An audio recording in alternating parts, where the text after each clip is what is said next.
Sistem ekonomi adalah suatu aturan dan tata cara untuk mengorganisasikan perilaku masyarakat dalam menjalankan kegiatan ekonomi untuk mencapai suatu tujuan. Setiap negara memiliki sistem perekonomian yang berbeda-beda. Ada tradisional, ekonomi liberal dan pasar, ada ekonomi terpusat, dan ekonomi campuran.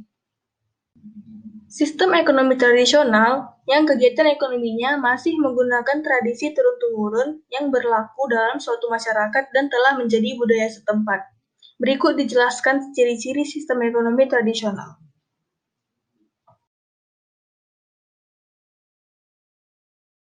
Sistem ekonomi liberal disebut juga sistem ekonomi pasar, yaitu sistem ekonomi di mana pengelolaan ekonomi diatur oleh kekuatan pasar.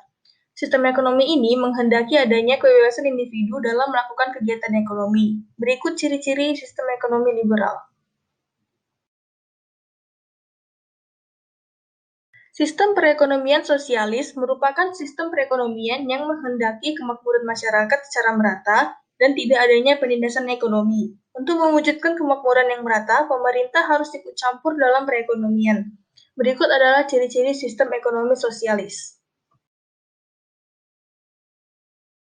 Sistem ekonomi campuran merupakan campuran atau perpaduan antara sistem ekonomi liberal dengan sistem ekonomi sosialis. Masalah-masalah pokok ekonomi mengenai barang apa yang diproduksi, bagaimana barang itu dihasilkan, dan untuk siapa barang itu dihasilkan. Berikut ciri-ciri sistem ekonomi campuran.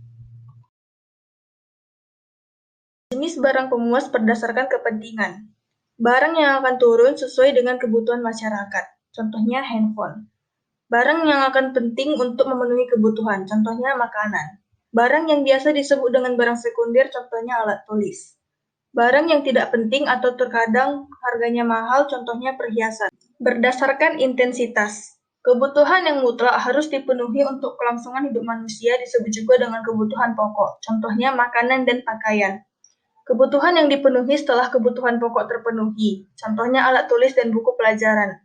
Kebutuhan yang dapat dipenuhi setelah primer dan sekunder terpenuhi, contohnya jam tangan. Jenis kebutuhan berdasarkan waktu.